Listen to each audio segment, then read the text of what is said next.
بسم اللہ الرحمن الرحیم. السلام علیکم. جناب حافظ حفیظ الرحمان سابق وزیر اعلیٰ گلگت بلتستان اور صدر پاکستان مسلم لیگ نون گلگت بلتستان. ہم سب 2020 ہو جائے پھر. جی ہم سب یہ مجھے بتائیے گا کہ یہ جو پاکستان کے اداروں کے خلاف، افواج پاکستان کے خلاف شہداء کی تزئین، اور آپ نے پچھلی نشست میں یہ بات کہی کہ بڑے چھوٹے کی تمیز، یہ کتنا عرصہ لگ جائے گا یہ ڈیمیج کو ہم ریپیئر کریں گے؟ میرے خیال دیکھیں ایک پوری نسل تیار کی گئی ہے، اور یہ آج سے نہیں 2009-10 سے یہ سلسلہ شروع ہو گیا تھا. جل پاشا صاحب کے زمانے سے، ظہیر الاسلام کے زمانے سے یہ جو موبائل ہے اور جو آج کی نسل ہے، ہم کوئی پریکٹیکلی ابھی بھی اس سے نکالنے کے لیے کوئی بہت بڑا قدم نہیں اٹھا پا رہے ہیں. نہیں اٹھا پا رہے میں سمجھتا ہوں. اچھا. اس کی وجہ یہ دیکھیں، اسٹوڈنٹ ہے نا جو، ہاں، آپ نے طلبہ تنظیموں پہ بین لگایا ہوا، ان کو پالیٹکس پہ پابندی لگائی ہوئی ہے. آپ آج کے دور میں مجھے کوئی سیاستدان بتا سکتے ہیں کہ جو اسٹوڈنٹ پالیٹکس سے نکل کے نیشنل پالیٹکس میں آیا ہو؟ نہیں ہے. آج آپ یونیورسٹیز کالجز میں چلے جاتے ہیں تو بچوں کا حالت یہ ہے کہ وہ پالیٹکس کے بارے میں کچھ بھی نہیں جانتے ہیں. وہ ایک ہی بات جانتے ہیں، عمران خان. وجہ کہ وہ ایک گلیمرائز شخصیت تھی، وہ انٹرنیشنل ایک سیلیبریٹی تھا یا پلے بوائے تھا. وہ زیادہ بہتر ہے. جی ہاں، پلے بوائے تھا. تو اس کو اس سحر انگیزی جو تھی اس کو بچوں تک جو ہے وہ سوشل میڈیا اور یہود اور یہنود کے ذریعے پہنچا دیا گیا ہے.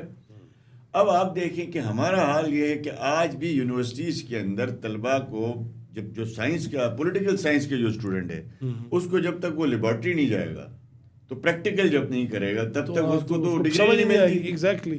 آپ نے پولیٹیکل سائنس والے بچے کو، یعنی باقی سائنس کی جو پولیٹیکل سائنس کے لیے جو باقی سائنس کے مضامین پڑھنے کے ساتھ آپ نے لیبارٹری جانا ہے پریکٹیکل کے لیے.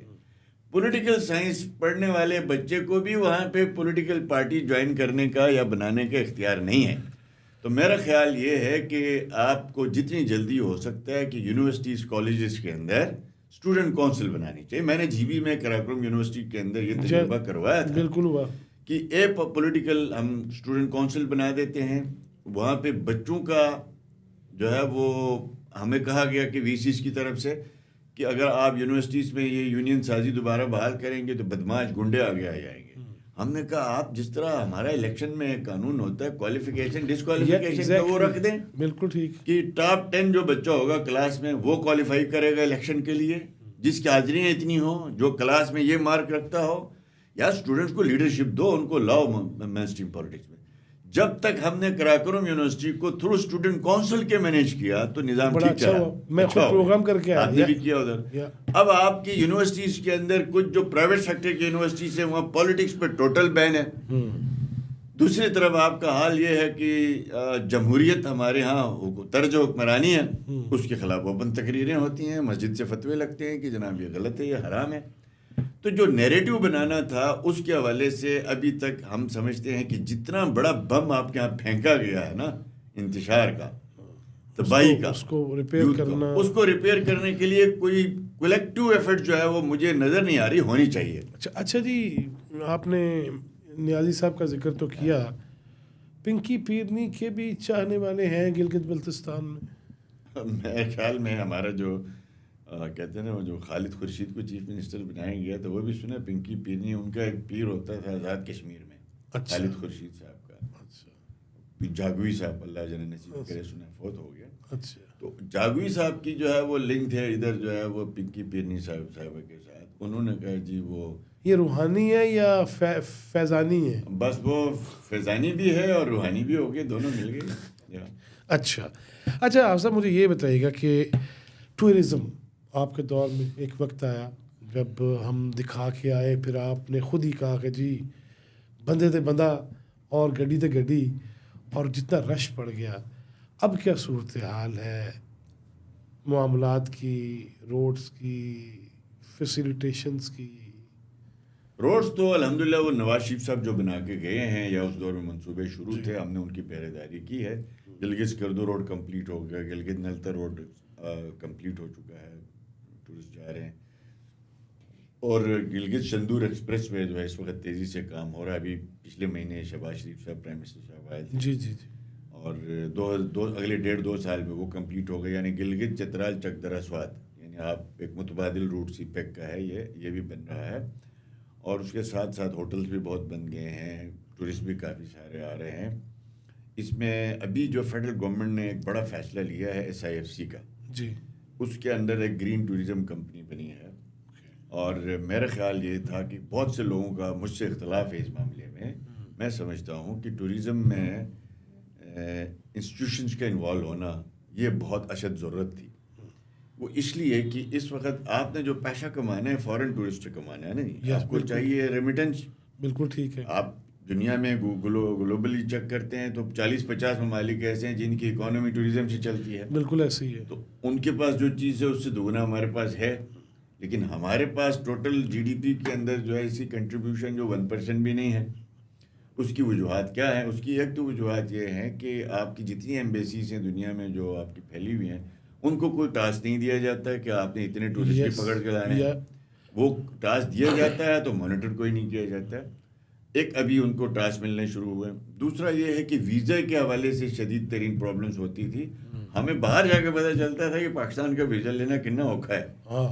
تو اب SIFC کی انوالومنٹ سے یہ ہوگا کہ آپ کے جو ویزے کی جو شرائط ہیں وہ نرم ہوں گی.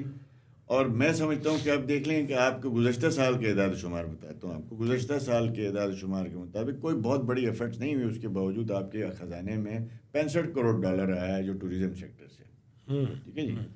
اگر آپ اس سیکٹر کو چینلائز کرتے ہیں، اس کے راستے کی رکاوٹیں ختم کرتے ہیں، اس میں آپ کے 4 ٹورزم سیکٹر ہیں. آپ کا جو کلچر ٹورزم ہے، ایڈونچر ٹورزم ہے، ایکو ٹورزم ہے اور ریلیجیس ٹورزم. یہ 4 کے لیے آپ آسانیاں پیدا کرتے ہیں تو میں سمجھتا ہوں آپ $2-2.5 بلین کما بھی سکتے ہیں.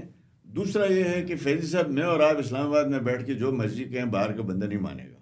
جب باہر کا بندہ یہاں آئے گا، وہ باہر جا کے بات کرے گا، وہ ہمارے سفیر، اس کا اثر ہے. ایگزیکٹلی. وہ آپ نے ایک تو وہ ڈپلومیسی کرنی ہے، ایک آپ کی جو ہے وہ بیہیویئر چینج کے حوالے سے جو جب تک لوگ آئیں گے نہیں، آپ کے لوگوں کو سمجھیں گے نہیں، اس وقت تک آپ کے بارے میں رائے دنیا میں نہیں بدل سکتی ہے. بالکل ٹھیک. ہم CNN میں 100 اشتہار چلا دیں، 100 انٹرویوز میں اور آپ دے دیں بیٹھ کے، لیکن وہاں پہ کوئی گورا بول کے بولے گا نا نہیں وہاں تو یہ چیزیں نہیں ہیں، تو وہ بات 100 لوگ یقین کریں گے.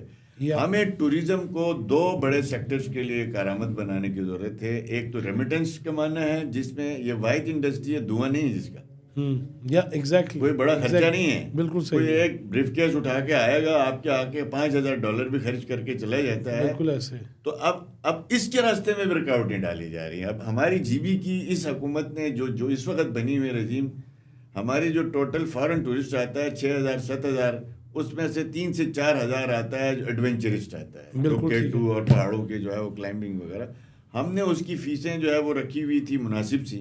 انہوں نے ایک دم جو ہے وہ آ کے کیا کہ جی فیسیں اتنی بڑھا دی ہیں کہ نیپال سے زیادہ کر دی گئی ہیں، ماؤنٹ ایوریسٹ کے برابر کر دی گئی ہیں. نہیں تو پھر تو اس کا نقصان ابھی ہم نے کورٹ میں پٹیشن بھی دائر کی ہے. کل بھی میں Gilgit Baltistan tour operator association کی جو ہے وہ میٹنگ تھی.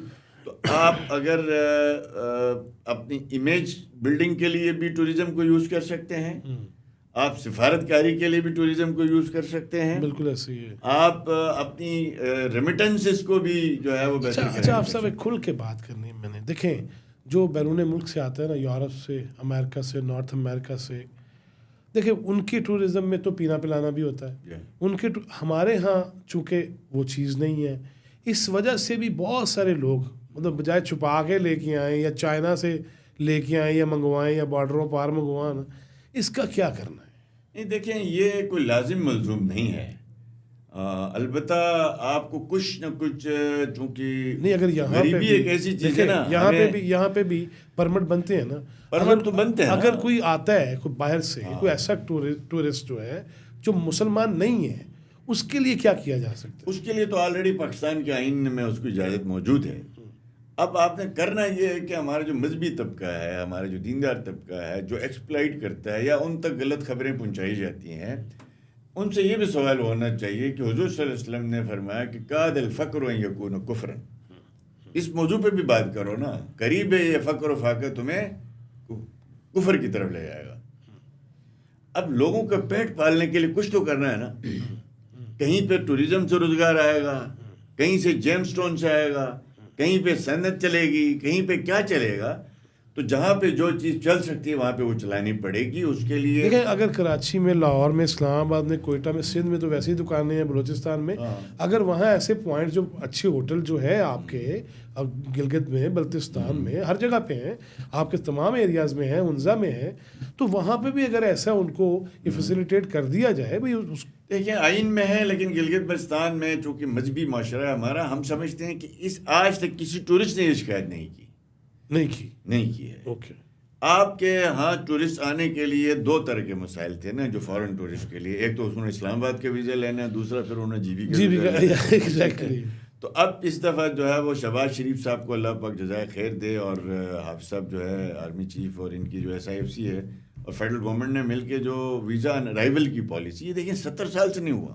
بالکل ایسے ہی ہے. آج تک کوئی تصور نہیں کر سکتا تھا کہ آپ دنیا کے 100 سے زیادہ ملکوں کو ویزا آن ارائیول آفر کر رہے ہیں پاکستان میں.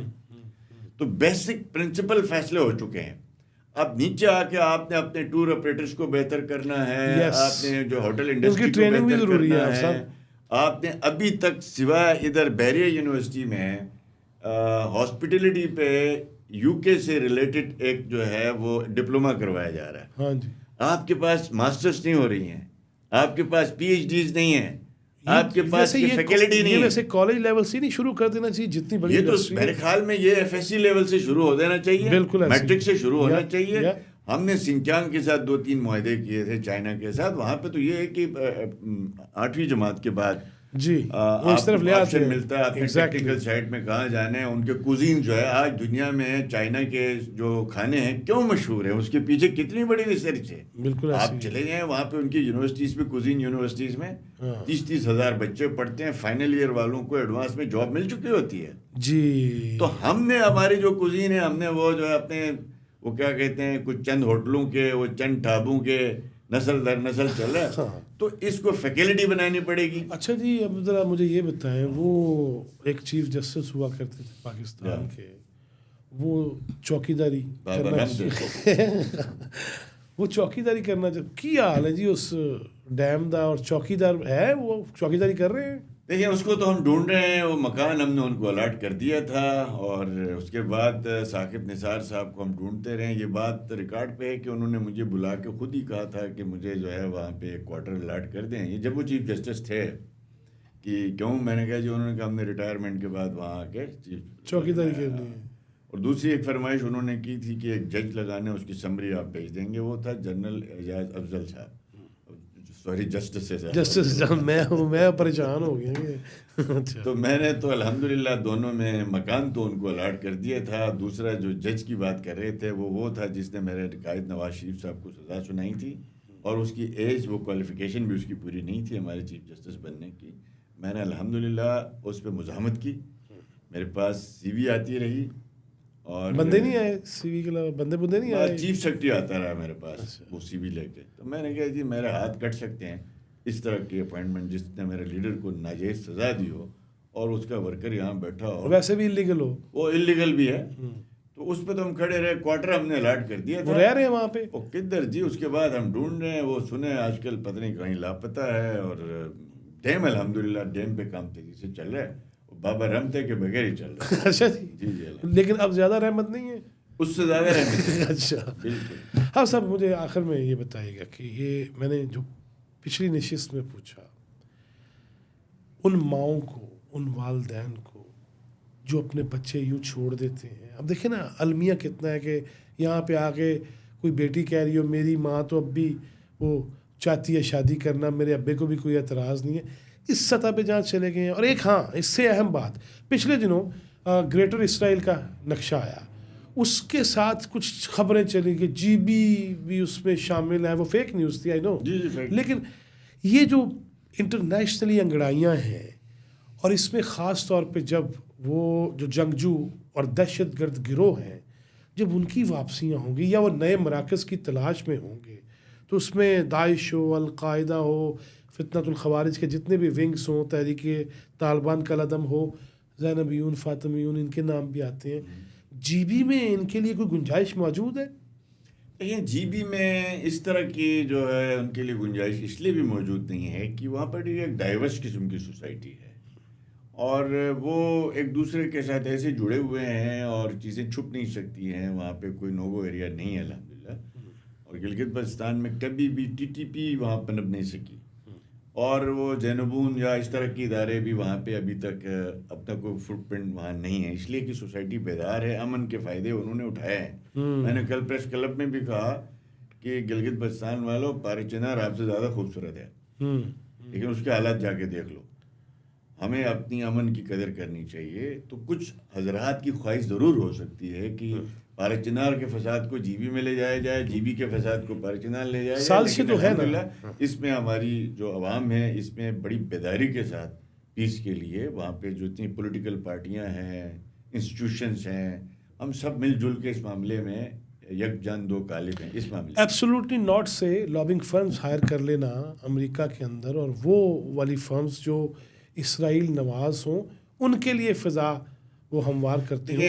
اس کو کیسے دیکھتے ہیں آپ؟ یہ فیض صاحب یہ ایک ایسا معاملہ ہے کہ جب آپ نے ایٹمی دھماکے کر لیے تھے اور نواز شریف جیسی لیڈرشپ پاکستان کو مل گئی تھی, اس کے بعد طے ہو چکا تھا دنیا میں اب آپ کے اس ملک کو اندر سے کمزور کرنا ہے اور اس کے لیے مختلف حربے اپنائے گئے. اس کے بعد سب سے بڑا مہرہ جو مل گیا تو عمران خان کی شکل میں مل گیا. دیکھیں نا, اب وہ مجھ پہ جوا نہیں لگا سکتے تھے, آپ پہ نہیں لگا سکتے تھے, ایسے بندے پہ لگاتے جس کے اوپر جو ہے جس کو جو شوکت خان کے پیسے بھی جوئے پہ لگاتا ہے, جو جس کے پاس پیسے مانگنے کی صلاحیت بھی ہو اور کسی کو کچھ دینے کی صلاحیت بھی ہو. آج یہ ایک کلٹ بن چکا. دیکھیں اس میں دو رائے نہیں ہے کہ میں نے خود دیکھیں کہ یو کے اندر 90% جو قادیانی ہے نا وہ پی ٹی آئی کے پیچھے ہیں, بیک پہ کھڑے ہیں. اور جتنے بھی جو یہودی جوس تنظیمیں ہیں, زائنسٹ تنظیمیں جو ہیں, وہ پی ٹی آئی کو فنڈ کر رہی ہیں. ان کا ایک ہی ایجنڈا تھا کہ گلگت پاکستان کے جو پولیٹیکل فیبرک ہے اس کو تباہ کرو چور ڈاکو کے ذریعے سے. اور اس کے بعد ایک ہی ادارہ بچا ہوا ہے جو پاکستان میں جو نیشنل لیول پہ میں سمجھتا ہوں ہماری جو آرمی ہے, مجھے بھی اس سے بہت اختلاف رہے ہیں ان کا جو پولیٹیکل رول ہے, لیکن ایک بائنڈنگ فورس ہے. اس میں دو رائے نہیں ہے. میری ساری زندگی کی اسٹرگل جو ہے وہ میں نے مشرف کے خلاف سیاست میں نے حصہ لیا. کسی دور میں بھی میں پولیٹیکل جو ہے سیاسی جماعتوں کی سول سپریمیسی کا حامی ہوں. لیکن اس ملک میں ہماری اس وقت جو بائنڈنگ فورس بنی ہے وہ سیاسی جماعتیں تو کمزور ہو چکی ہیں. آپ کے ملک میں دیکھیں, بلوچستان میں کسی اور کی, کے پی میں کسی اور کی. تو پاکستان کی جو آرمی ہے وہ ایک بائنڈنگ فورس بن گئی ہے, گلگت بلتستان سے لے کے بلوچستان سے لے کے گوادر سے لے کے پورا پاکستان. ایگزیکٹلی. اب اس اسٹرانگ ترین آرمی کو کمزور کرنے کے, اس کو کمزور کیے بغیر ان کے عزائم پورے نہیں ہو سکتے. اور یہ وہ سازش اس نے کیے بہت زیادہ. آپ کو میں چھوٹی سی مثال دیتا ہوں کہ میں نے تنویر الیاس سے پوچھا, سردار تنویر الیاس سے, کہ جس دن ادھر دھرنا لے کے آ رہا تھا نا خان صاحب, وہ 25 تاریخ کو حافظ صاحب کی اپائنٹمنٹ کو رکوانے کے لیے, تو اس وقت ہم نے ان سے پوچھا, او بھائی آپ لوگ کیا کر رہے ہیں آزاد کشمیر سے لوگوں کو لے کے آنے کے لیے. ان کے ایم پی ایز دو میرے ساتھ بیٹھے ہوئے تھے, ایم ایل اے جو ہے وہ ہم کوئی گپ شپ کر رہے تھے. تو وہ کہتا ہے کہ ہم نے عمران خان صاحب سے کہا کہ ہمارے یہاں الیکشن بھی ہو رہے ہیں بلدیات کے, تو آپ یہ احتجاج تھوڑا آگے کر دیں تاکہ ہم زیادہ پارٹیسپیٹ کریں. تو آگے سے اس نے کہا تب تک تو حافظ صاحب لگ چکے ہوں گے آرمی سے, جلدی آ جاؤ, ہم نے تو اسی ڈیٹ کو کرنا ہے. یہ چیزیں وہ فیکٹ ہیں. اب یہ جو ہماری جو تحریک انصاف میں کچھ دوست تو اس طرح گئے کہ ان کو پولیٹیکل پارٹیز میں سپیس نہیں ملی. کچھ وہ طبقہ ہے جہاں ہم اپروچ نہیں کر پائے. کچھ وہ طبقہ ہے جو بہت عرصے سے امید میں تھا کہ ایک ایسی موومنٹ ہو جس میں اس فوج کو ایز اے انسٹیٹیوشن ہم خراب کر سکیں. ان سب نے مل کے ایک جوائن کیا ہوا ہے اور انشاءاللہ تعالی ناکامی ہوگی اور پاکستان صحیح سلامت آگے بڑھے گا بھی. اور اس طرح کے جو فتنے, ایک آخری بات کہتے ہوئے دیکھیں, یہ اپنی لوگوں کو یہ بات ہمیں بتانی چاہیے. آج تو دنیا کافی ایڈوانس ہو گئی نا. آج سے 60-70 سال پہلے ہٹلر کا جو دور تھا, جرمن قوم اس وقت ہم سے زیادہ باشعور تھی کہ نہیں تھی. اس وقت کی دنیا کی ایک مہذب قوم تھی. میرا اپنا ایک چھوٹے سے مثال یہ ہے کہ میں 2016 میں جرمنی میں ایک سی پیک کانفرنس میں گیا ہوا تھا برلن یونیورسٹی میں. تو وہاں پہ سوال جواب بھی تھے, میری تقریر بھی تھی. میں نے سوال پوچھا ہٹلر کے بارے میں, تو وہاں خاموشی چھا گئی, ایک سناٹا چھا گیا. ایسا کہ میں نے کسی کو گالی دی ہو. تو میرا جو اسٹاف افسر تھا میرے ساتھ گیا ہوا تھا, وہ اس نے شادی وہاں سے کی ہوئی تھی جرمنی سے, وہ میرے کان پہ کہتے سر آپ نے کیا پوچھا. میں نے کہا میں کہڑی گال کٹی ہے, زیادہ خوف کر. تو خاموشی 5 منٹ کی ہو گئی, اس کے بعد چائے کا وقفہ ہو گیا. تو میں نے ایک پروفیسر ہرمن صاحب ہے وہاں پہ, میں نے ان سے پوچھا بھائی میرے سوال کا جواب کیوں نہیں ملا. کہتا ہے کہ میری طرف اس طرح دیکھ رہے تھے کہ میں کسی جنگل سے آیا ہوں, میں پہاڑی آدمی ہوں. تو انہوں نے مجھے کہا کہ آپ کو آپ کی ٹیم نے نہیں بتایا. میں نے کہا کیا آپ نہیں بتایا. کہتے جی یہ سوال نہیں پوچھا جاتا. میں کہا کیوں نہیں پوچھا جاتا, یہ مجھے بتاؤ. تو پروفیسر ہرمن کا کہنا ہے کہ جرمن کو جب یہ پوچھا جاتا ہے کہ ہٹلر کے بارے میں تو وہ ایک دم اپنے بال نوچنے شروع کرتے ہیں کہ ہم اتنے جو ہے وہ بھیانک دور سے گزر گئے اور اپنے ہاتھوں سے ایسے ایک شخص کو تراشا جس نے جرمنی کو بھی تباہ کیا, دنیا کو بھی تباہ کیا, اور ہم اتنے بیوقوف بن گئے, ہمارا 8 سال اس بندے نے پوری قوم کو تباہ کیا. یہ آپ دیکھ لیں پاکستان میں آج یہ جو کلٹ ہے خان کی شکل میں, یہ کوئی پولیٹیکل نظریہ نہیں ہے, کلٹ ہے. اس کلٹ کو جو ہے نا وہ آج ایک خدا کو 2 کہیں تو 2 ہے, وہ کہے گا میں پیغمبر ہوں, 2 کہیں گے میں ہاں جی یہ پیغمبر ہے. یہ ایک ایسا کلٹ ہے, اس کلٹ کو ہمیں ایز انسٹیٹیوشنز دیکھنا چاہیے پاکستان کو, اور انفرادی بھی دیکھنا چاہیے, انفرادی ضرور دیکھنا چاہیے. ہماری سیاسی جماعتوں کو دیکھنا چاہیے کہ ہماری کیا کمزوریاں ہیں, کہ اس طرح کا نوجوان جو ہے وہ بالکل کوڑا ہو گیا کہ اس کو جو بھی بات وہ کہے سچ ہے, آپ کی سچ کو جھوٹ اور اس کے جھوٹ کو سچ مانا جا رہا ہے. تو یہ ایک بڑا چیلنج ہے, اس کو ہمیں انشاءاللہ تعالیٰ مل کے اس کو نصف نابود انشاءاللہ کریں گے. بہت شکریہ حافظ صاحب آپ کے وقت کا, جلدی دوبارہ ملیں گے. ناظرین 2 باتیں, ایک تو یہ کلٹ سازشیں پاکستان کو کمزور کرنے کی باتیں, اس پہ میرا بھی اتنا ہی فرض ہے جتنا بارڈر پہ کھڑے فوجی کا ہے. آپ اندر ہیں نا, لیکن آپ بھی, ہم سیسا پلائی ہوئی دیوار بنیں گے تو تبھی اللہ ہمیں پسند کرے گا نا.